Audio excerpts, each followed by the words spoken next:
All right, welcome back. Coaching the Kicker segment, part of the Florida Football Insiders podcast. Just a reminder, Sean Kelly, the new play-by-play voice of the Florida Gators, will be following Coach Leavitt here on the podcast this week. So we're going to have a good chat with Sean Kelly. But first up, Coach Jim Leavitt's back with us here. We have reached the end of the regular season, Coach. First of all, happy Thanksgiving, Coach. Hope you and the girls had a great holiday weekend. It's all good. Thanksgiving is always fun. Ate a lot of food, watched some football, and, like everybody else. Yep. What a wild week. We thought this was gonna be a ho-hum week of the favorites winning. And obviously we had the Ohio State-Michigan showdown, but I mean, state of Florida, we had two tremendous rivalry games here in the state with Florida State, and then UCF and USF. And then around the country, we had some chaos has ensued with, LSU going down, with Michigan going up to Columbus and doing what they did. Just your overall thoughts of the weekend. Rivalry, we talked about it last week, how these rivalry weeks are so unpredictable. Well, unbelievable games. I was really, of course, I worked for Jim Harbaugh when I was with the 49ers for, 4 seasons. And what a great job. I mean, how do you not give him Coach of the Year? I mean, to go into Columbus and to destroy Ohio State like they did. I was up last night at 2 a.m. watching a replay of that game. It's unbelievable game. And they just flat got after them. And, what do you think? They hired the defense coordinator from Oklahoma State. Yep. To come in to Ohio State because of exactly this, because they had lost to Michigan. And they moved on the defensive staff, brought in a new defense staff, and Michigan absolutely got after them. So what do they do now? I mean, it's a crazy profession, crazy world. Love college football. It was unbelievable. And then Florida State, what a great job they did with Florida. And I knew that was going to be a close game. Yep. That ended up being a great game to watch. And, of course, I was at Florida State for 1 season. And then you look at Central Florida and South Florida. Give South Florida a lot of credit. They're getting buried. 28-0. Down 28-0. And they come back, storming back. I didn't see the end of the game. But, from what I gather, they took the lead. And then Central Florida put that drive together and won the game. But, like I said last week, South Florida can definitely beat Central Florida. Yep. And what I was impressed with was they never, ever gave up. They just kept playing. And that's a tribute to the coaches and to the players. And, like I said before, it wasn't going to be the talent wasn't going to be the difference. You just got to keep playing. And they very well, they had 3 games this year they could have won against really good teams in Florida, Cincinnati, and Central Florida. And they lost the close games. That's the one thing that we were able to do.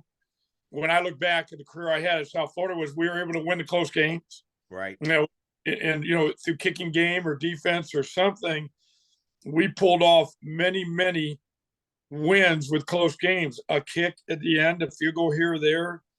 And that's, been the difficulty with South Florida, certainly not winning the close games. Yeah, they were down 28-0, took the lead 39-38, and then give Central Florida credit. The Plumlee kid got hurt at halftime, didn't play the second half, and the backup, who we've mentioned a couple times earlier in the year, has come in and played pretty well. Threw a ball, and a receiver for Central Florida made an unbelievable catch for the winning touchdown in the last 25 seconds of the game. If you remember Odell Beckham's one-handed catch, a very similar catch to that, right along the pylon. I saw the replay. You got to think right away that it wasn't a completion. It was close, very close. I didn't see all the replays, but I guess after they showed all the replays, and sometimes you got to wonder about those replays. It's just, you just don't know. But they looked at it for a long time and said it was a catch. Are you a fan of replay? Meaning, do you think there should be replay in the game, or do you think it should just be more the human judgment of the officials? No, I think replay is good. I think they overdo it sometimes, but I think it's a good thing to have. Why not have it? They're trying to take some of those poor decisions out of the game. So, it's I would say most coaches would probably say it's a good thing, but sometimes I think they overdo it. Yeah, the Florida State game, you had the highest scoring game in the history of the series, 45-38. Back and forth game. Florida State jumped out, and then obviously they were up 2 touchdowns in the fourth quarter. And give Florida credit. They come back, tie the game, 38-all. Florida State goes down the field, scores 45-38. Then you had a little controversy at the end. You had an interference call, which kept the last drive alive. And then on the last play of the game for Florida, looked like an apparent face mask that wasn't called against the Florida quarterback on fourth down. Just a tough way if you're a Florida, if you're the Florida coaching staff and you watch that on replay, that's a tough way for that game to end. Well, I was glad Florida State brought pressure on the fourth down play. I would have done the same, yep. Try to win or lose the game right there. And I didn't, that should have been called. And it looked like to me, on the replay. And, that's a big deal. Yeah. That's sometimes those calls are worth millions of dollars. And you wonder why sometimes you wonder why replay can't fix something egregious like that. It wasn't like it was a 50-50 call. That was a pretty apparent call. That's the one part of replay I think a lot of coaches and guys like you would say, well, if we're going to have replay, why can't we fix the obvious error that's made in the game? Right. And I mean, that's going to be talked about, that. It's just like when we were number 2 in the nation, we played Rutgers, there were some awful calls. And after the game, it was admitted that there were some really bad calls in that game. We would have scored another touchdown right before half. They called batting of the ball with Tyrone McKenzie, but, it showed that it wasn't.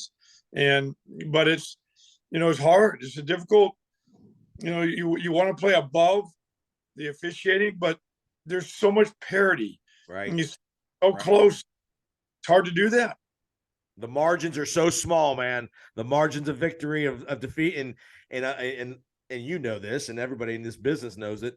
You've mentioned it many times this year. It's a win-loss business. Nobody cares that you play close.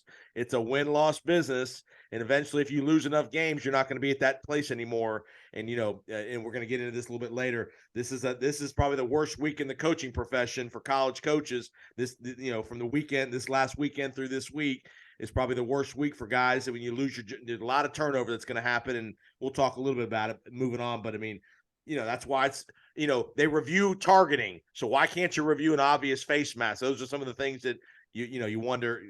And I'm an official, and I'm pro referees, but still, you wonder why, if you're going to have replay, why you can't get the egregious mistakes corrected. Right, and you said the close games. Like, I know you'll get into a little bit, but looking at Florida Atlantic, yep. They've lost they ended up with a losing season for a second year in a row. Yep. But they lost. Western Kentucky's a very good team. They played Auburn off their feet, and here they go into FAU and they lose in double overtime. What I mean? And if they win that game, Willie Taggart probably still has his job. And they might go to a bowl game. Right. They lose. Coach Taggart fired. And then you look at Western Michigan, they have, I'm getting off on a tangent because they have one losing season, then they fire their coach over about 8 or 9 years. So it's a crazy business. It's not a fun business. Coaching part of it's great. I always love coaching, but this is the time of year that's just awful for wives, families, kids, husbands trying to find jobs. Yet it's one of the greatest professions there is, but it's a horrible business. Yeah, and like you said, you mentioned FAU. They go down, they lose in double overtime, 32-31 to Western Kentucky, 5-7. You mentioned Coach Taggart. He was let go Sunday. So again, we'll talk a little bit about just the coaching carousel on here a little bit. But FIU goes down. They lose a competitive game to Middle Tennessee. Give them credit. They played close. They end up 4-8 again. I think year one of Coach McIntyre, nobody thought they were going to win 4 games. So I think that's a success for them down in Miami. Yeah, I mean, they beat La Tech. That was a big win. They went all the way out to New Mexico State. This is what's interesting. They go out and beat New Mexico State, which Jerry Kill's a tremendous coach. Yep. And Liberty with Hugh Freeze is buried by New Mexico State. Right. I don't know where that game was at, whether it was at Liberty or whether it was out there, but that just makes no sense. And then Hugh Freeze has done a tremendous job, with the Liberty program. Yep. And they faltered at the end against teams that you would think they would beat. Right. they had created already a great resume. Yeah, it's just, and then we talked already about LSU and Texas A&M. Yeah. I mean, it's crazy. LSU had all the momentum; they're playing so well, then they lose to Texas A&M, who was going the other direction. It just shows that I've always said this. We started this the podcast that any given game, Right. hard to win a game, and the talent level is so even that any given Saturday or Friday night or Thursday or whenever you play, you can beat somebody if you get everybody together and your eye together and you get a few breaks here and there. And then Miami wraps up their regular season. They lose to Pitt at home. Not very inspiring. You thought they might come out with a little bit more competitiveness in that last game. Didn't play very well. They were beat pretty handily. They wrap up a 5-7 year one of Mario Cristobal. Yeah, they got more talent than that. Something's wrong with the whole thing there, and Cristobal, he's from that area and played at Miami, but that doesn't mean you're going to win. Right. And it's your first year. Nobody's going to fire him for his first year, but you don't want to have two losing seasons. You're University of Miami, for goodness sakes. Yeah, probably won more national championships than maybe anybody other than USC. I think USC's won a bunch. And again, Alabama has recently, certainly, and Alabama's won a bunch. But that's one of the premier programs. It comes in there, and that surprised me. That finish like that. If you're Florida State, I know we'll get one more comment on the Florida game. If you're Florida State, obviously a huge end of the year, everything's going up. How good, how much do you coaches use these rivalry games, whether it's recruiting or whatever? How much do you use, hey, we beat Florida this year. Hey, we beat Central Florida this year. How much do you guys use those kind of nuggets when it comes to recruiting guys and just the overall branding of your program? Well, you're going to use that, no doubt. That's a big deal for Florida State because them in Florida are going to go after a lot of the same people. And Central Florida, what they'll say is that, South Florida will say, hey, look how close we were. We're right there. We're competing with them. But Central Florida will say we've beaten them how many times now in a row? Right. The Big 12. Central Florida's got a lot more to sell right now than South Florida as far as those type of things. Because you go into a recruit, you say, hey, you want to play against the best, don't you? And if they say yes, and they say, why don't you? It's not hard. And, South Florida now is going to be playing the FIUs, the FAUs, the Old Dominions. They lost their opportunity, years ago to bridge that gap. And now you're not playing, like when I was there, we were playing the West Virginias. We were playing the Louisvilles, the Pittsburgh, Syracuse. We played those kind of people in non-conference for the Florida States, the Auburns. We went up and played Kentucky and played a lot of those type of people. Now their schedule, just being real honest, they're playing the Old Dominions. Like I said, FAU, North Texas, and the draw for those teams. How many people coming in? You've got to win. You got to win now against those type of non-conference because their schedule's getting, I'm not going to say easier. I'm not going to say that. It's just different. Playing Charlotte is going to be different than playing Cincinnati. Right. So they've got a chance to build a thing, and then they want to build it on-campus stadium when they're drawing maybe about 10,000, 5,000, maybe 10,000 now. I don't know how many people are going to want to drive up if they don't win. Right. The FIUs, the Charlottes, those people, and they want to build a $400 million stadium. And that's probably what it's going to cost today up that far away. We had trailers. We won games in Raymond James. And our last year there, we averaged 53,000 a game.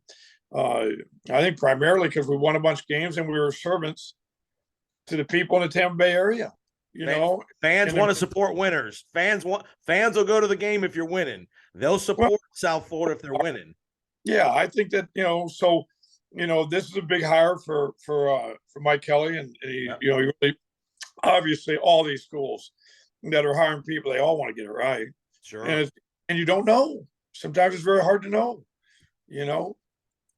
Typically in an interview process, is it typically a one interview scenario if you're interviewing with an AD or with a head coach that you're trying to get an assistant coaching job with? How many interviews do you typically go through with the administrative or the decision maker before they make a decision? Well, I've interviewed for head jobs a fair amount. With Colorado State, with Kansas State, Texas Tech, just a few years ago. And those were really one interviews. And then, I knew some of those people pretty well. In South Florida was really one big interview, but I talked to Paul Griffin a number of times. As D coordinator jobs, big ones like with Hugh Freeze. Hugh Freeze reached out to me as far as Ole Miss. I said, we don't know each other. I think we need to meet, just see if you things that I do.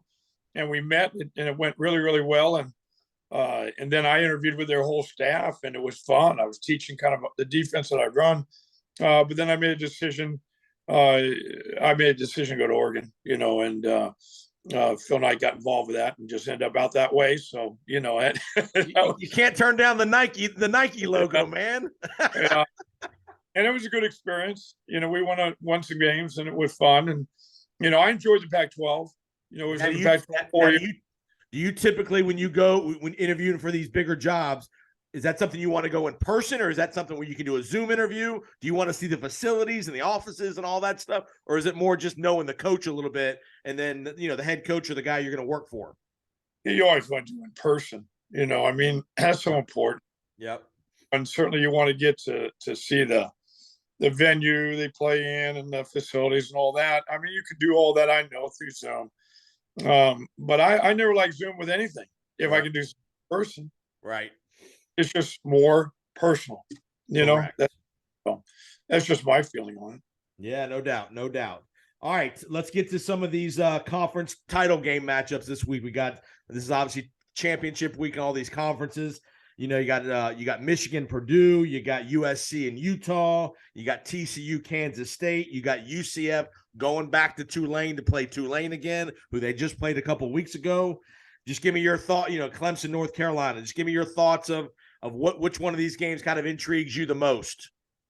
Well, certainly when you look for who's going to play for national championship, you got to look at USC, who's right in there. Right. And they're with Utah. Utah's already beaten them once. It was a great game, one of the great games all year. And now they're going to face off again.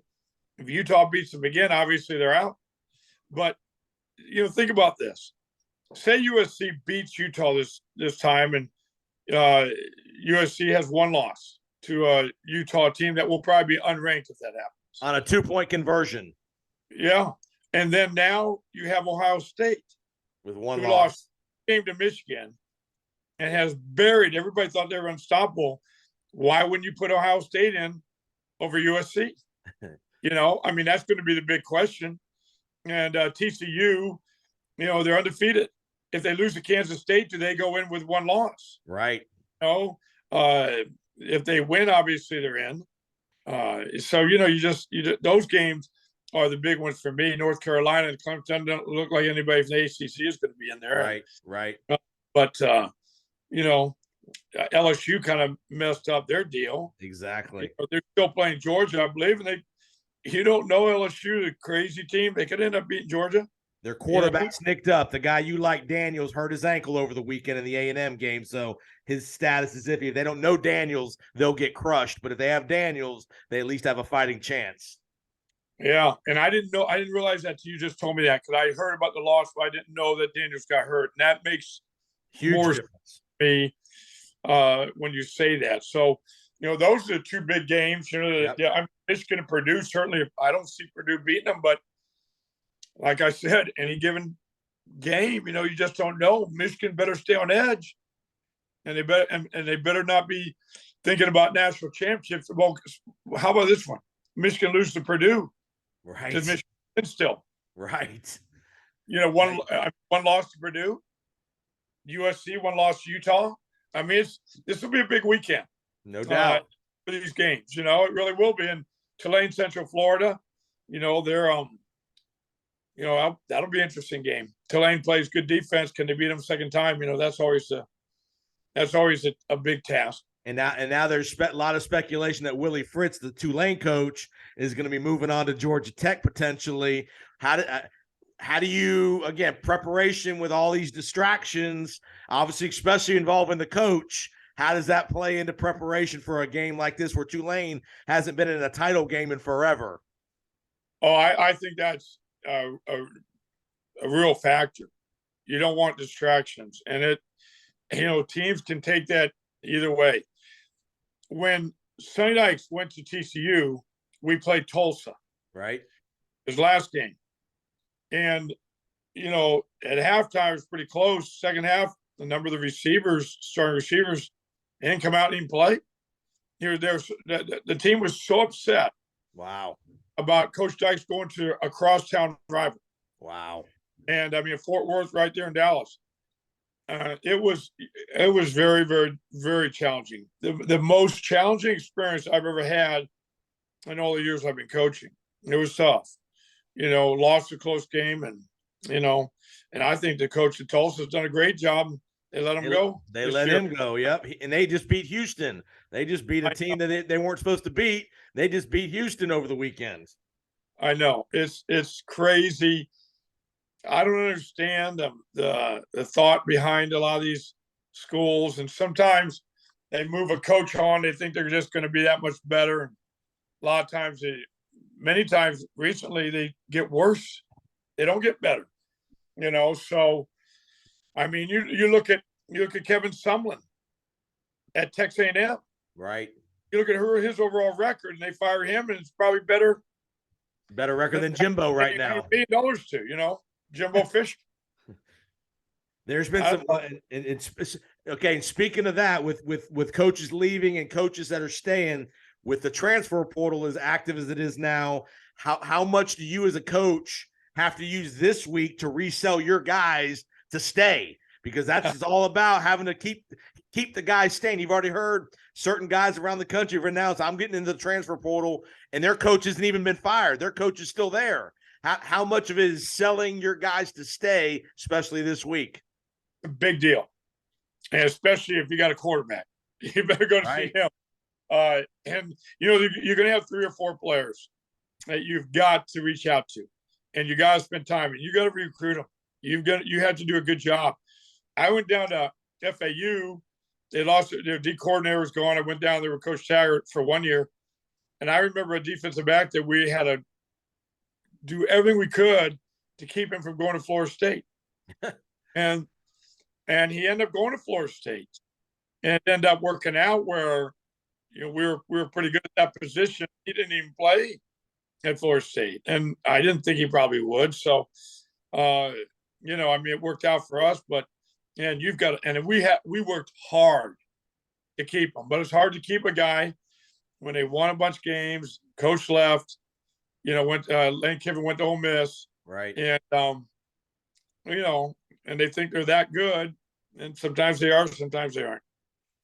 Yeah, nowadays that's even more important just as important as recruiting the high school kids is using this week, the next 10 days or so, probably to recruit your own team to keep them, especially the guys that that are good players, that are young and that have futures. All right. Listen to the Coach and the Kicker segment, part of the Florida Football Insider with Coach Jim Leavitt. We're just hashing up the state of Florida. We're going all around the country. Let's talk about some of these coaching moves, some very interesting moves over the weekend.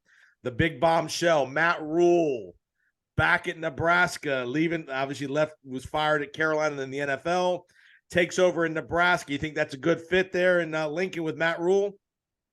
10-year deal. That's a pretty good fit, huh, Coach? How about that, a 10-year deal?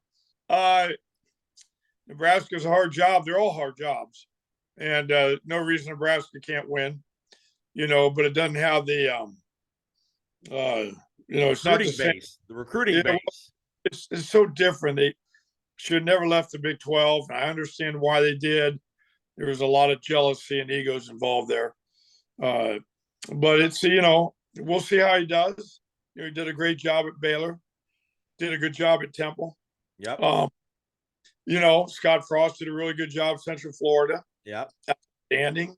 And, so it's hard.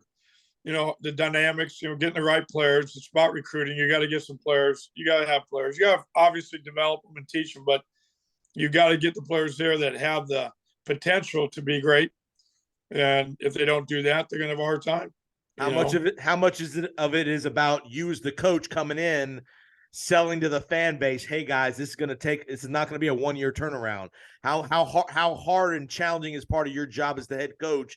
Is it to I know you can't pander to the boosters and all that. I get that, and the fans, but you have to give them an expectation, a realistic expectation of where you're at, don't you?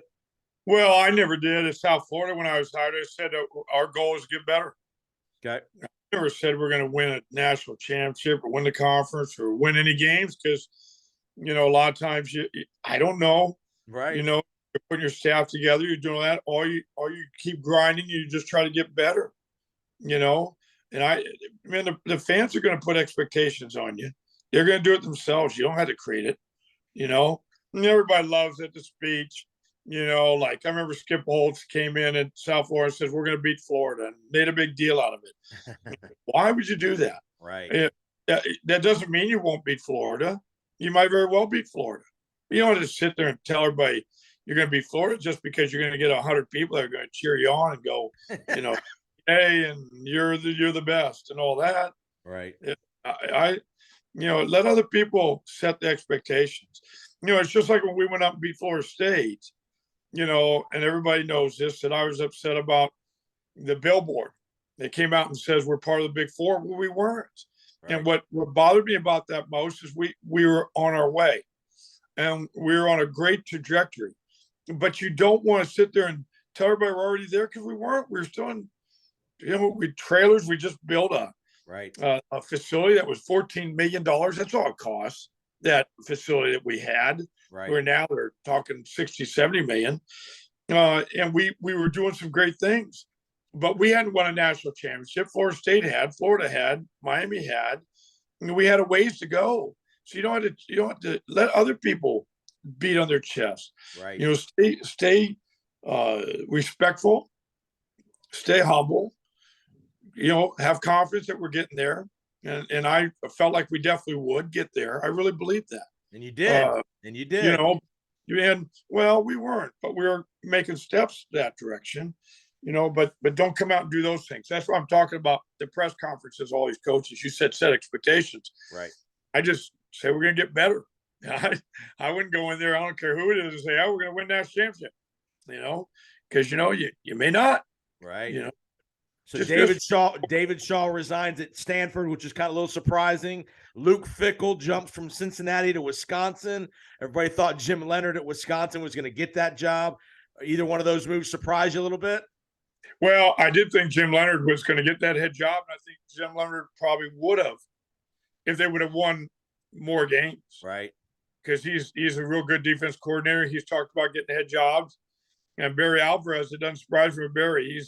Barry's got a pretty confident guy, and he just felt like he didn't, the emotions probably got there. They lost game, and Fickell was ready to go. Cincinnati's kind of, the expectations of Cincinnati are so high, right? That Luke probably thought, hey, it's time, and he's probably right. In Cincinnati now, will they lose some of that hype and where they're going into the Big 12, right? And Fickell's probably looking at that, thinking, hey, we're not going to play the same people. Now we're playing some people that are real. I mean, everybody else was real. Don't get me wrong, but it's different. It's a jump in talent. It's a jump in talent. It's just like when we were in the Big East. Yep. It's different when you play one team, or two teams. Right. But when you're playing week in, week out, the Rutgers and the Louisville, West Virginias and the West Virginias. When you play those people week in, week out, that's a different deal. Yep. It's not as, for many reasons. So he's probably looking at that too. So that didn't surprise me. I thought Leonard, you're right. I thought Leonard would be the guy, but that didn't surprise me at all. All right. Talk about these coaching moves and how some of this stuff happens. Obviously, this is a small window of time. All these moves get announced. They're probably happening weeks beforehand as far as back channels and all that stuff with agents. Do most coaches, especially assistant coaches, do they have agents? I know a lot of head coaches do. Do most assistant coaches have agents? They do. Most of them do. A lot of them probably shouldn't because they're paying out money they don't need to be paying out. But head coaches do, and these agencies are a big deal. They're making a lot of the moves and they've got a lot of power. And the ADs are reaching out to them in a big way, almost to protect themselves a little bit. And it's hard because it's to me, you should not be in such a hurry that you don't feel good about the fit. Right. And the other thing is, you definitely don't want to hire somebody just to win the press conference. Yet most of the time that happens. You really want to look at it, about the fit and the passion. And does this person really want to be where they're going? Right. Or is it just a job that, it doesn't mean all that much to them, And it's the fabric and all that is so important, and it's hard because nobody has a crystal ball. They don't know the future, and that's why you get all this turnover and all these different coaches that go different directions or don't win. There's so many variables involved. That's very difficult. Last question I want to ask, and I'll get you out of here. So obviously for coaches, the finality of knowing you don't have a job at a certain school anymore for whatever reason, whether you're going to you're getting a promotion and going somewhere else, you get let go. Speak of just the finality of just I'm not walking in this building anymore. I'm not going to see this administrative assistant that's helped me all year. I'm not going to see the staff, the janitorial staff, the kitchen staff, the people that have helped us do what we do all year. And it's over like that. When you as a coach either have to leave because if it's a new job or you get let go, just talk about the finality of that last time. You have to clean your office out probably in one day, right? They probably have to clean their office out in a day or so, and it's hard to say goodbye to people that you've grown relationships with. Well, it is difficult. It's very different if you're going to take a job, right? Hard, and if you're let go, it's very difficult because the first thing you think about is how am I going to support my family? I mean, that's the number one thing, because if you love your family and you love your kids, that's what you think about the most. Sure. And then, there's some embarrassment sometimes. If you haven't won games, you feel like you should have done better and nobody wants to look at themselves in the mirror, but that's a part of it. You feel like, that you failed and nobody wants, and especially in this profession, and nobody wants to ever feel like they're a failure because most coaches have won and been done some really good things right where they're at. So it's very, very difficult emotionally. Yet everybody loves to coach, knowing those things. Certainly I got let go of South Florida, but I had never been let go anywhere. Okay. For all the years. That's the first time. And then at San Francisco was kind of different, because the things that happened with Jim Harbaugh and the ownership and he moved on. It's not really, I guess it's the same thing as being fired, but you have longer contracts. And, right. I had over a year left of my contract. I could have just sat out. I ended up going to Colorado, but these assistant coaches, right, they're usually paid 1 month after they're fired, and that's it. Wow. And they get nothing, no health benefits, nothing. So they're scrambling so hard to find another job. And it's really, you wonder why they do it. Well, because the love of the game, and there's so many positive things that, that outweigh, I guess, the chance of being fired. And just that you're not going to see half those guys on that staff are never going to work together again. You may never see half those guys again ever. You'll run into them at some point, but you won't be coaching with them day to day. It's just it's a very black and white business, like as you've mentioned many times. It's a win or lose business, and when the finality of it is brutal sometimes in that profession. It is. It really is, and it's there's no other way to say it. And they always talk about the Monday after Thanksgiving. You talk about Thanksgiving holidays. Right. I remember talking to Paul Griffin, and we would talk about that. It's really one of the worst. It's most unbelievable weekends because on one day you sit there with your families, being thankful for everything you have. Yeah. 2 days later, you're fired, because a lot of people get fired right after Thanksgiving. So you think about what those Christmas holidays are like, and Right. think about what it does again, like I said, to your families, and your wives have got to be superhuman, and it's very, very difficult. Great work, Coach. Again, we're gonna do this one more time at the end of next week, at the end of the championship week. But you've been, the insight you're providing is tremendous. And again, that's one thing we're trying to do. We want to try to give the fans a look at your profession, because it's a we see all the glitz and glamour on TV and all that, but there's a lot of things in the profession that are tough, that are blunt, and that are quick and harsh sometimes. And we're just trying to give everybody a perspective of all the good and the bad, because there's way more good things in coaching than bad, but there are some bad things. And I wouldn't change my life. I mean, I was very fortunate in my life. I mean, I was at a number of great universities. I got to experience some incredible things, and who knows, I may still coach a little bit more. We'll see. I'm just taking a pause because my girls. Yeah. I believe my girls. They're too important to me, and they're priceless. And I bounced around too much, and I've had a chance to go other places, but I just I don't want to leave my girls. They're too much. So. Well, that's great, Coach. That's the right attitude for sure. And again, keep up the great analysis. You're doing a great job, and we so much appreciate your contributions this year. And have a great week. And we'll talk next week. We'll know who's in the playoff this time next week. Yeah, we sure will. It'll be a big weekend. Have a great week, Coach. See you next week. All right, see you. All right, thanks, Coach. Sean Kelly, play-by-play voice of the Gators, coming up next. Florida Football Insiders Podcast.